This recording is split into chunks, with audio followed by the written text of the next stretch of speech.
Hey guys, and welcome back to another video. And today I wanted to talk a little bit about AI blades and NPCs. Now, recently, CAG has added point defense turrets to the Constellation Phoenix, the 890 Jump, and the Polaris. And the way these point defense turrets work is that initially, if someone fires a missile or a torpedo at you, these point defense turrets will fire on them to destroy them and protect your ship. Now, on the Polaris, they're pretty effective against other Polaris torpedoes because the Polaris torpedoes move pretty slow. But CAG has recently updated that so that the point defense turrets also now fire on ships that attack you. Now, there is a bit of an issue where the point defense turrets will only fire on the first ship that attack you in the event that multiple ships attack you. But this is a good way for CAG to kind of work out the bugs and the kinks with the AI fire system moving forward, because they'll be able to say that, okay, now there are multiple targets attacking the ship. I need to fire on all of them. Or they could have the AI system say, okay, I will have this specific turret fire on this specific ship, while this specific turret fires on another specific ship. It can get complicated in those scenarios. Whereas there might be a system where, okay, let's go back for a second. Let's step back because we're getting into some technical things that, the players need to think about and that CIG need to think about. So how do we want this system to work overall? Now, the difference between an AI blade and the point defense turret system is that with the PDCs, they fire on targets that are locked on your ship. So if somebody missile locks your ship or missile locks with the torpedo, when those missiles or torpedoes come into range, the point defense system will fire on them. Now, when CAG updated it to have the PDCs also fire on ships, they fire on the hostile ship that is targeting your ship. So they will now need to be able to understand and differentiate when multiple ships attack your ship. And I guess CAG will need to make a multiple targeting system so these PDCs can fire on multiple ships and have different turrets fire on different ships. Because again, right now, all PDCs fire together on the same target instead of having, again, in the case of multiple ships, having different PDCs fire on different ships. So I think that CIG is using these point defense turrets as a way to test how AI turrets could work in the future, or essentially work out the issues that they're going to need to give it the tech to be able to be effective in the game. Now, again, the difference that I personally see with AI blades and point defense turrets is that the AI blades are something that needs to be able to be controlled somewhat by someone on the ship, whether that's the pilot or the captain of the ship. In the case of the Polaris, I suppose the captain. So you should be able to, and again, this is just my understanding of how I think it should work, is that you should be able to go into some kind of terminal to be able to give directions to these AI turrets, to essentially say, okay, you can pick your target, you can pick multiple targets, you can split targets, and you can say fire or stop firing, right? And you, of course, from this terminal window, you should also be able to control it just like any turret, where you can reroute power, for instance. So if you go into a gun turret, you have the power management there to be able to add more power to the weapons of these turrets. So these AI blades will, of course, need the resource management system to be in and working. They will also need some kind of interface so either the captain or the pilot can get in there and give directions to say, okay, this is the target lock this ship, fire on this ship. And then the balance is going to come in with these turrets tracking capabilities.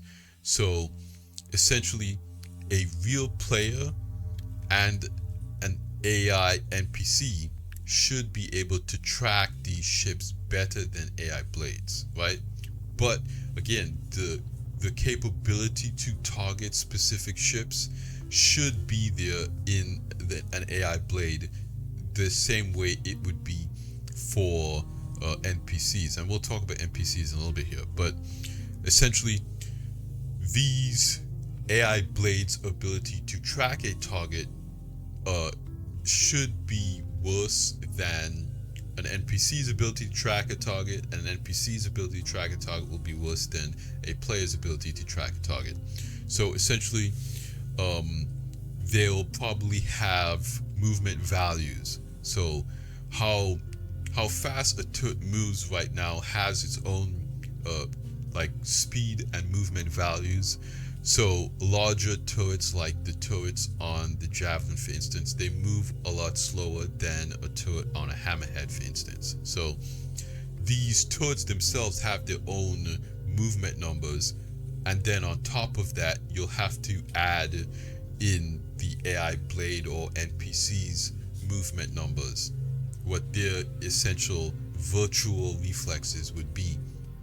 So CIG will need to calculate data or player data to see how fast a player can track a target, or have QA do a lot of this testing, where they just have QA use different turrets with different turret movement speeds and track turrets, and then see how quick a player's reflexes would be in a specific situation. And then once they have those baseline numbers, let's say they have a control group of QA testers that are tracking different targets, and they say that, okay, the tracking speed in this specific turret with a human player averages out to be like, I don't know, a millisecond or something like that, or 10 milliseconds, whatever the number is. We're just making things up right now. And then they set that as their baseline. A average player could be expected to move and have these reflexes, and so you cut that in half and you get AI blades, and then 3/4 of the way there would be an NPC, for instance.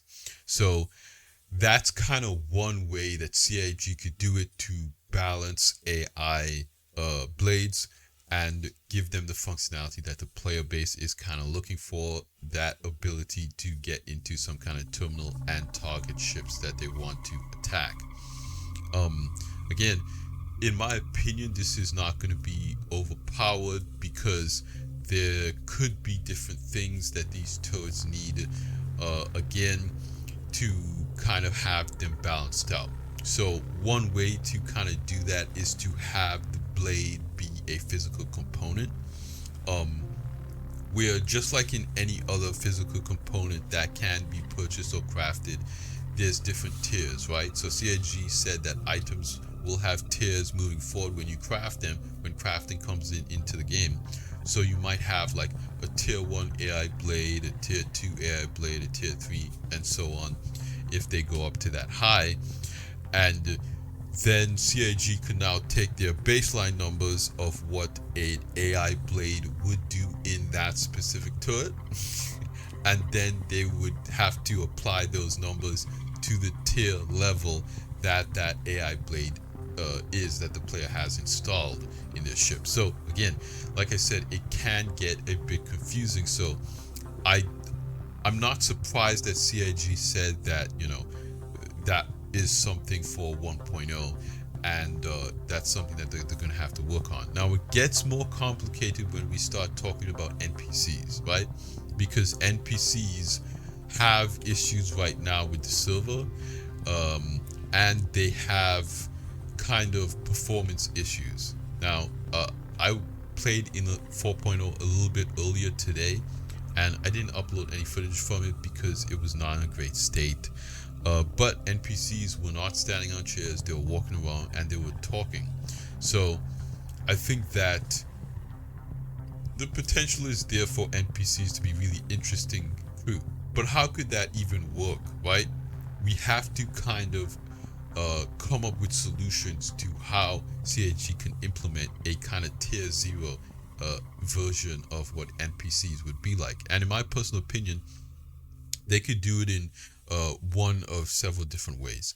The first way that I think that CIG could implement NPCs into the game in kind of an easier, sensible manner is to have spawn closets in player hangars, right? So kind of just like how you call your ship or how you get cargo or inventory, there is a kind of personnel terminal in your hangar where you can go and you can hire NPCs. So you would essentially go up to this terminal and you would say you're looking for a gunner, you're looking for a co-pilot, and you would want to keep what these NPCs do simple in the beginning and then add careers as you go on. And I think a gunner is kind of the first career that most people are going to need, and it would be the easiest to do because this NPC would just essentially walk on your ship. So let's go back. You go up to the terminal, you have the first career as gunner. You go in that terminal, let's say a gunner costs 10k. So to get that NPC on your ship, you pay 10k, and the terminal will essentially say sending the temp, let's say some kind of temp agency. CIG can create law around how this works. There's some kind of temp agency. You can hire temporary workers to work on your ship from this terminal. You go up to the terminal, you see the career you want. You need a gunner. The gunner costs 10k. The temp agency says, okay, we're sending them to you. It takes like 2 minutes. In the meantime, you can call up your ship, do what you have to do. And then the elevator opens up this kind of like spawn closet in your personal hangar, and an NPC walks out, and you can walk up to that NPC and you can give them commands, right? So you walk up to the NPC and you get this control wheel just like how you have when you're interacting with anything, and you can instruct this NPC to do several things. You can instruct this NPC to follow you. You can instruct this NPC to stay in one place. You can instruct this NPC to go to their position, okay? And you can set whatever roles for this NPC in the terminal where you hire them. So you go up to the terminal, you say you need a gunner, then you get a drop down list. Okay, what ship do you have? You have a Polaris, okay?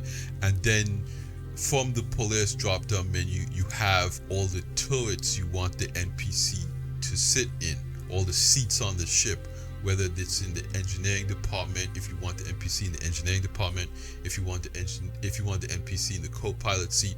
You pick what role you want that NPC to be, and then you hit confirm, and then that is that NPC's role, right? And there's a timer on that. Let's say, just like how you rent a ship, you will have that NPC for 1 day or 2 days or 7 days. You could pick how long you want that NPC, and it will cost a different amount of money depending on how long you choose to have the NPC there. So we go back to the NPC. You have the selection wheel. You tell the NPC you want them to go to their seat on the ship while you do other stuff in the hangar. Let's say you move on cargo, whatever you have to do. The NPC will now navigate to your ship and then navigate on your ship to the seat that they need to sit in, right? Or you could have them follow you, whereas when they follow you onto the they can follow the player onto the ship. They can follow the player in a ground vehicle. Let's say, for instance, you're on a ship and you have a gunner that is not a turret gunner, but they're an FPS gunner, right? So they will essentially navigate their way to a drop seat on the ship. You will go to the pilot seat. You'll fly your ship to whatever drop zone you want to go in. Let's say you want to do a bunker mission. Then you leave the pilot seat and you go to the back door where the NPC will be ready to drop and get into battle. And you will tell the NPC to follow you, and that NPC will start to cover you. So, if there's shooting and different stuff going on, the NPC will essentially walk behind you with their gun raised, ready to fire at, any other NPCs that they see. So, I think these two careers, whether it's turret gunner or FPS gunner, those two careers I think are the most valuable careers to players right off the bat. Obviously, engineering will be critical, and like a cargo, personnel would be critical. But the difference with those things is it'd be difficult to program the AI to do some of these tasks, because with cargo boxes everything's physicalized and it's very dynamic, right? So the NPC will have to make decisions about where to put the cargo on your ship, and that can be very complicated.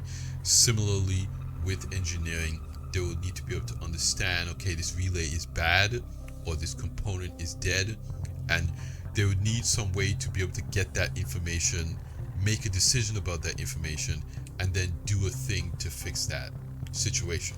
So those things are obviously more complicated for CIG to program in versus an NPC just navigating to a turret and essentially becoming an AI blade, or an NPC following a player wherever they might navigate to and just shooting at anything that shoots at them, very similar to what an AI blade would do. So again, I think the two first careers that CIG can start off with first is FPS gunner and turret gunner, and just have the NPCs come out of a spawn closet, and then have a control wheel for the player to be able to give commands to the NPC. But obviously, because that tech is kind of a lot more complicated than AI blades, those things will more likely come after 1.0, which CIG has basically said as much.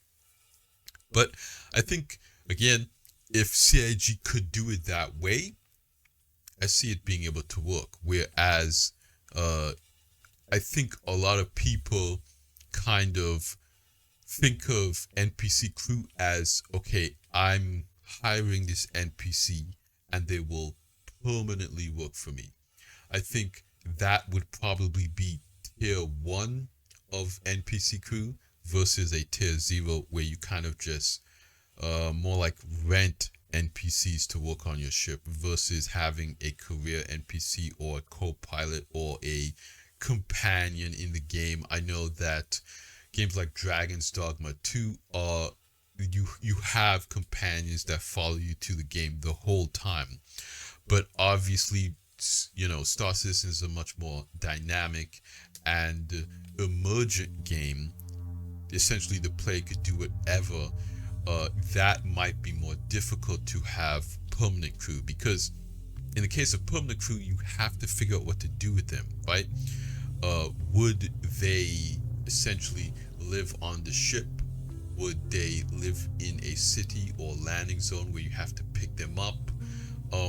It gets a little bit more complicated, and I do think a lot of people would like it to get to the point where your NPCs are living on your ship, they're sleeping in their quarters. That's why we have, bathrooms where you have hygiene and all this kind of stuff.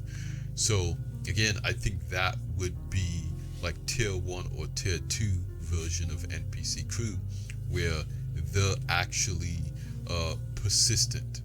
But I think it would be a lot easier on the system, for performance, for coding, to not have tier 0 NPCs as persistent, but more like, you rent them or you hire them as you need them. Because also you have to think that when 1.0 comes out, they'll have all of these social features in the mobiGlas where you'll be able to hire other players to, let's say, be a gunner or be an FPS cover. So you will have access to just put a beacon out there and say, I need help with this thing for this content to do this mission or whatever, and then you name your price. You say, okay, I'm going to pay you 20k to help me do this bunker. And I think that a lot of people are going to take advantage of that, versus right now where there's no real quote unquote friend finder. This will kind of make Star Citizen more of an MMO. And I think a lot of those concerns of, okay, I own a Polaris, I don't have anyone to crew it, I think there are tons of people more than willing to help crew a Polaris. It's a cool ship and you could get into some fun gameplay. And especially if it's something like a Reclaimer or a Mole, where there's it's very lucrative, then it will especially make sense to hire players and pay them a little bit more than you would pay an NPC. So that's another thing, is the economy has to be taken into account, because again, I think the best way to balance it would be to make players get paid more than NPCs, because players should be better than NPCs. Again, it's kind of like a double-edged sword, because some players might be worse or whatever. But that's why it's so important for CIG to do that testing there and get that baseline with QA. But this is a really interesting topic. I want to know what you guys think about this. Do you guys plan to solo your Polaris? Again, when I played 4.0, there was a lot of Polaris standing outside of the jump point, the pyro jump point. I think I counted like 6 or 7 different Polaris just waiting there to jump to pyro. So the Polaris is a very popular ship right now, and a lot of people are soloing it. And let me know what you guys think about all this. Are you excited for AI Blades? Are you happy that CIG is testing this with the point defense turrets? I love to hear from you guys. Comment down below. So that's gonna be it for me in this video, you guys. Like I always say at the end of these videos, like the video if you liked it, subscribe if you want to see more, and I will see you guys in the next one. Salute.